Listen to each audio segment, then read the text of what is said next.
s'est lancé dans cette aventure de Tomatito. Tomatito qui est quand même quelqu'un à la fois de très grand guitariste de sa génération, quelqu'un de très sérieux, qui a une attitude tout à fait créative vis-à-vis du flamenco, qu'on a vu dans le film de Van Gogh, notamment de Tony Gatliff, il y a quelques années.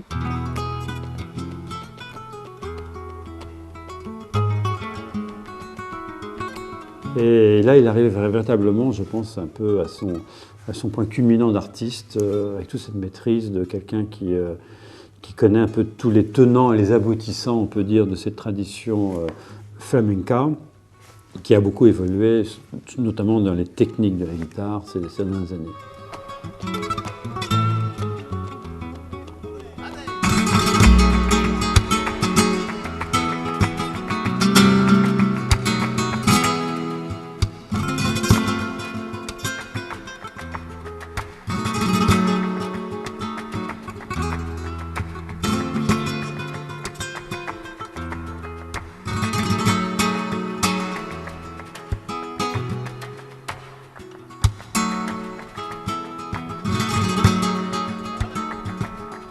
Il y avait ce côté très noir, gypsy, qui est toujours assez intéressant, ce côté masculin un peu du flamenco, c'est-à-dire qu'il n'a pas eu besoin d'avoir une présence féminine ou une danseuse sur scène pour affirmer sa prestation, donc il est parti un peu dans ce côté un peu, on peut dire, noir et masculin.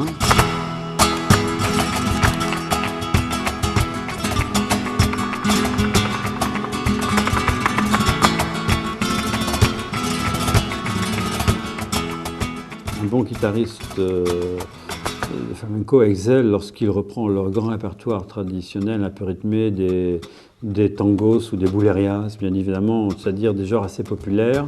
Et c'est là où véritablement il excelle. Et lui, il reste complètement ancré dans ce type de répertoire très populaire. Et c'est ce qui fait sa force. Et on reste quand même toujours dans quelque chose de très fort et de très puissant, sans tomber non plus dans les fioritures, souvent de certains guitaristes qui ont tendance à tomber dans une ornementation forcée. Il reste dans cette force brute qu'on aime tant du flamenco.